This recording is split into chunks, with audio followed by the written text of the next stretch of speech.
JKB, back with another episode. I still have a cold. It's just keeps coming back. It's like Michael Myers. It's gone, but then boom, there it is. Like 40 years from now, I'll be like in bed and all of a sudden I'll get the same cold. Just bear with me on this one. Let's get into Halloween 2018. It's been 40 years since the original film came out, and that was basically the most influential film of all time for a lot of horror film directors out there and filmmakers in general. To be able to tell a story that's so simplistic and yet scare the audience the way the original film did is brilliant. It's almost impossible to do these days. So to create a sequel that is directly after that first film, 40 years in the future, is a very interesting idea, and having John Carpenter as an executive producer is also a very interesting idea. Having his input in the film, probably very important. However, as some filmmakers get older, they kind of lose their touch. Not to get into detail, but let's just say Ridley Scott's not making those alien films like he used to. But other filmmakers can come along and take the franchise in a new direction. Let's just say, I'm a huge fan of Blade. You can't see, but Blade Runner 2014 is debatably better than the first film for me personally, or it's at least on par. I'm in love with that film, and that's a whole other director. It's the same situation. Take the creator and kind of get his input, and that's what they did here. You've got Jamie Lee Curtis back as Laurie Strode in a role that launched her career, and she pays great respect to that in this film by being the best aspect of the film ever. In any of the sequels, she's always the highlight in the films, but her acting in this is on a new level because we are seeing Laurie Strode in a very different situation. This is 40 years into the future, so Laurie Strode has been dealing with the haunting in her mind of Michael Myers after what happened to her and her friends 40 years prior to this. She lives as a recluse in a farmhouse that is basically designed by her to trap Michael Myers in case he ever comes back. She's got a daughter who had to grow up till the age of about 12 before the state took her away in this situation that was basically almost like torture. She was trapped in the house because Jamie Lee Curtis's character wouldn't let her out. She was fearful that Michael Myers would show up at any point, and the state had to step in and take her daughter away. And that's probably about, 28 years after the first movie, where her daughter is taken away from her.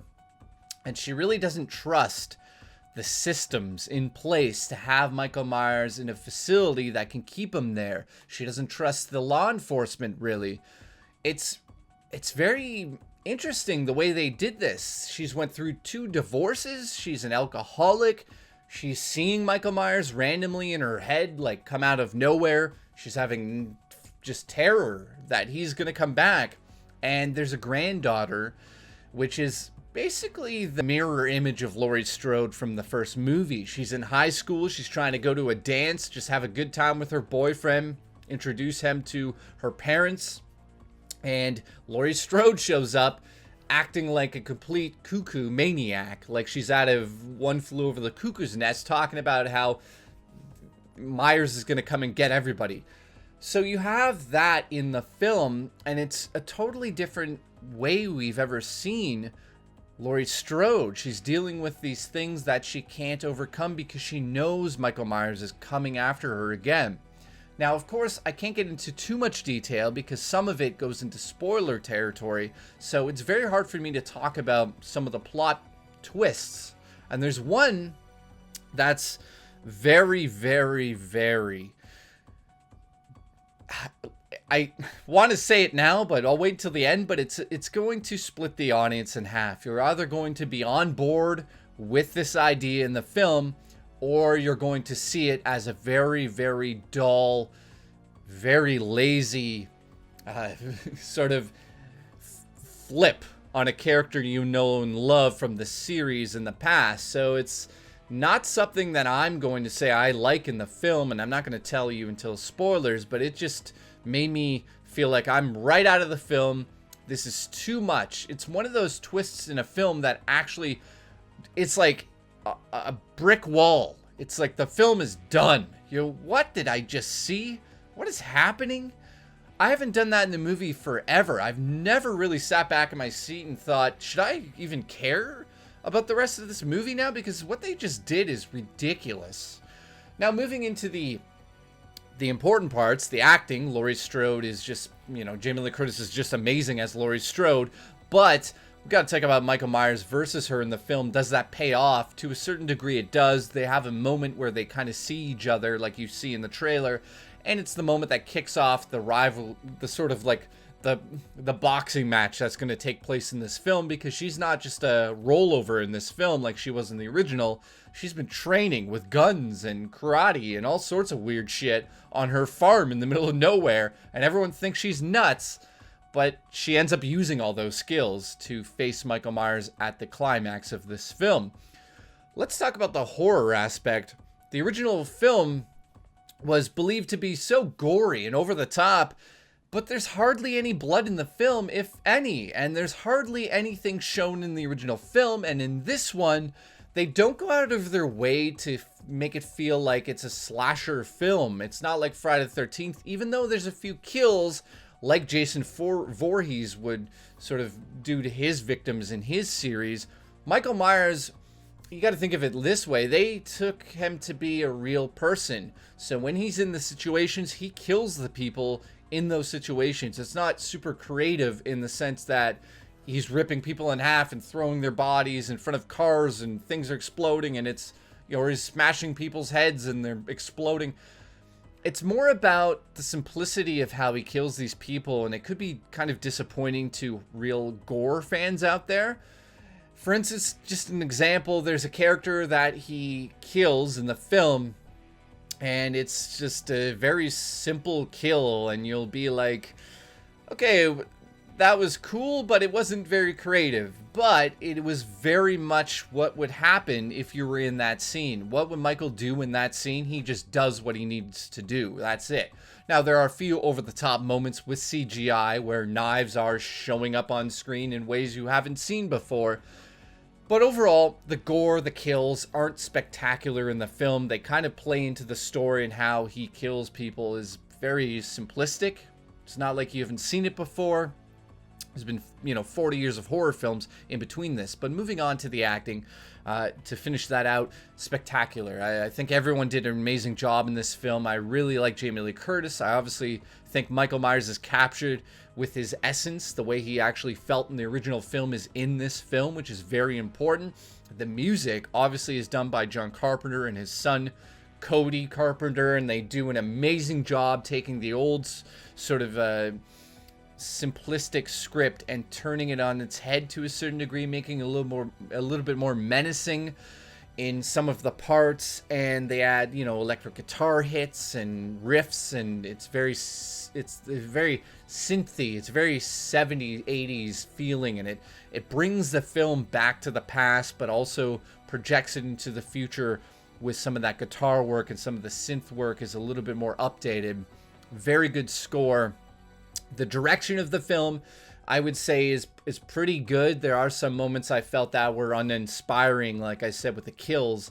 And some of the side characters in this movie are just kind of dull, and there's a couple plot points that absolutely get cut off and go nowhere for no reason whatsoever. I'm guessing it got cut out of the film. But in saying that, I can't really get into the end of the film because there's spoilers there. But let's talk about that in the spoiler section. But before I get into that, I'm going to give Halloween an 8 out of 10. Highly recommend you see it in the theater at least, because maybe we want a sequel. So thanks for watching up until this point.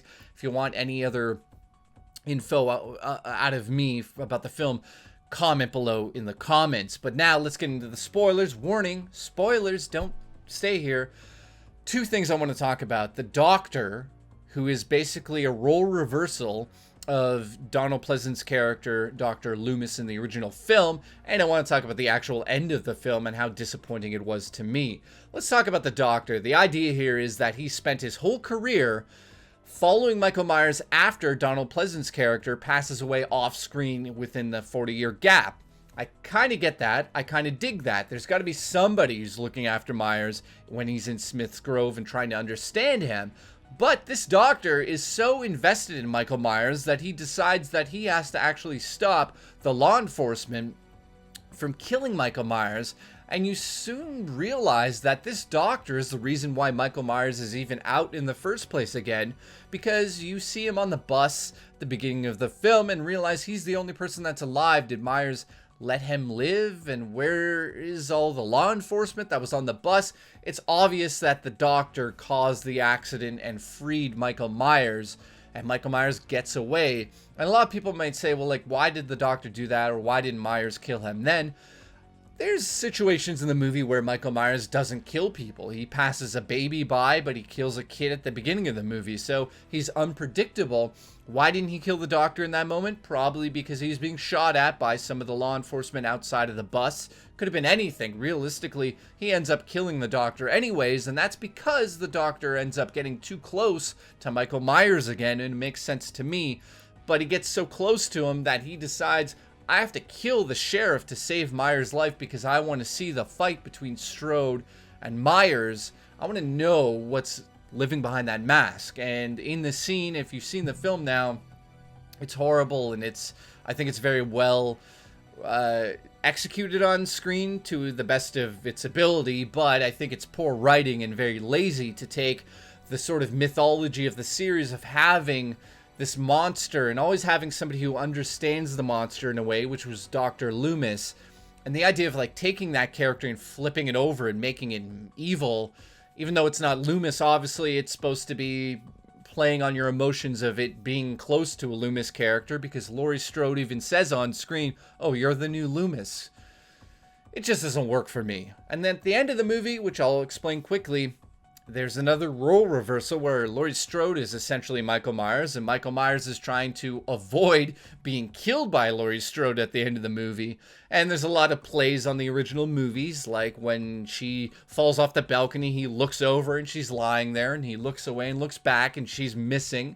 That's the identical scene from the end of the movie. The layout of the house at the end of the movie is also exactly the same as the house from the end of Halloween. She's obviously designed it to a T to represent what's going on in her mind. She lives with this torment, so she's obviously going through the house, planning things out. How is she going to kill him if he shows up? Obviously he shows up, which is, silly, but that's how the movie had to happen. At the end of the movie, they trap him in the basement and they light him on fire. But here's the problem I see with the end of the movie. A lot of suspense to get him into the basement, and then they don't finish him off. They just light him on fire, supposedly, by blowing up the house, essentially, and leaving as the house is going up in flames. But would Laurie Strode really not watch the body burn? And then, of course, after credits, we hear him breathing over the end credits. So here comes the sequel. So overall, again, I give it an 8 out of 10, and I hope they go into a sequel directly after this where Myers is out and his mask is melted into his face. That'd be cool, and he's missing fingers and stuff. That's a cool sequel. I hope they do that with the granddaughter being the new Laurie Strode, and maybe just kill the mother off, the mother of the granddaughter. Not Laurie Strode. Keep her around. Keep her as the Loomis character. That's what I want to see. What do you guys want to see in the sequel to Halloween 2018? If you like what I did in this review, please consider subscribing, hit the like button, share this with your friends, and I'll see you in the next episode of JKB.